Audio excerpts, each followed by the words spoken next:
well, I'm alive. That's what I'm saying. And I pretty much was the last person to learn about my death. So when I was on the front line without my cell phone, obviously for security reason, because the frequency and such can be located. And so the truth is sometimes can be brutal or just boring. And this time it was just boring. The truth was that my cell phone was just not with me. It was turned off on a remote base. I was on the front line. Yes, it was dangerous though, but I was alive, not a single scratch.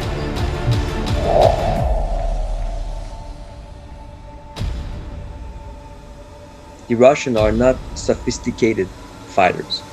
The army as a whole. I'm not saying that they are all bad. We should not underestimate them, but they're not as good as the NATO army. I would be much more afraid of the equivalent of Canadian soldier with all the airplanes, tanks, and infantry than the equivalent number of Russian soldier. A lot more.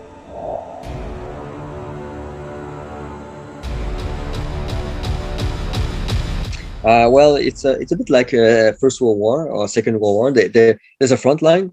There's a front line, but there's still like things going on in the background, right? So it's not like everything collapsed and there's no. I still have internet, right? But there's still electricities here and there. If you go downtown, like Kiev, it's like almost normal in a way. It's not like everything is destroyed. There's a few things destroyed, but it's not. At some place you look and it's like normal. You see the checkpoints, you see like the military and such, but you don't see like all the destruction because it takes a while to destroy everything. Like it takes years of warfare. You cannot just destroy everything in a week. It would take so many rounds and projectiles and such. So I'm behind. There's some places where we can rest, where we can have a shower, relax without worrying too much about the fighting and protecting the position.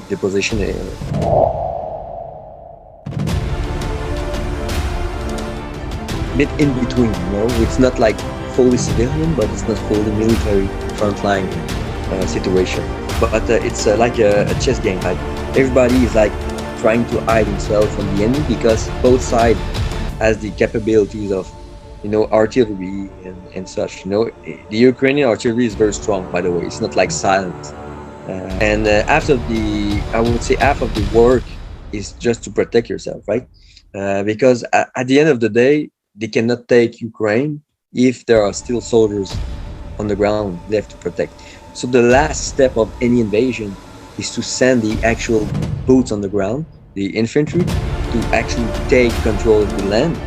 But before that, an army tries to kill as many soldiers as it can. So they try to shoot, find us, shoot. So half of the game is just to protect yourself and defend and hold the place.